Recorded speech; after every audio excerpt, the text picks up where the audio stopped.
1857 के विद्रोह के स्वरूप को लेकर के विद्वानों में अलग अलग राय है।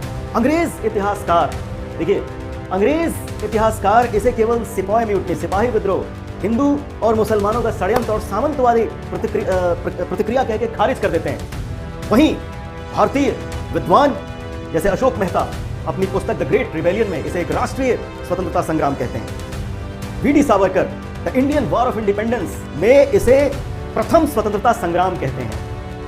यह सच है कि 1857 की लड़ाई की शुरुआत अंग्रेजों ने की, लेकिन जल्द ही भारत के विभिन्न वर्ग, किसान, मजदूर, दस्तकार, मौलवी, पंडित कंधा से कंधा मिलाकर के इसमें शामिल हो गए। लेकिन हमें यह ध्यान रखना है, और जैसा कि सरकारी इतिहासकार एसएन सेन इंगित भी करते हैं कि इसे राष्ट्रीय विद्रोह की संज्ञा नहीं दी जा सकती, लेकिन इसे सिपाही विद्रोह भी कहना ठीक नहीं है, क्योंकि सिपाहियों के ये विद्रोह कहीं भी केवल सिपाहियों तक सीमित नहीं था। अवध में तो ये जन आंदोलन का रूप ले चुका था।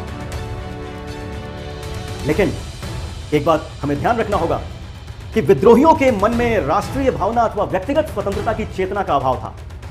उनके अंदर केवल व्यक्तिगत हित और अंग्रेजों से घृणा ही एकता का एकमात्र कारण थी। इस विद्रोह के नेता देसी रजवाड़े और जमींदार थे, जो उसी पुरातन मध्ययुगीन व्यवस्था को लाना चाहते थे।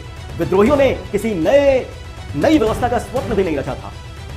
लेकिन इस बात से इनकार नहीं किया जा सकता कि सिपाही, आम जनता, झांसी की रानी लक्ष्मीबाई, बाबू कुंवर सिंह और तात्या टोपे सरीखे नायकों ने जान की बाजी लगा दी थी, और इस तरह आने वाली पीढ़ी को उन्होंने क्रांतिकारी रूप से प्रेरित किया।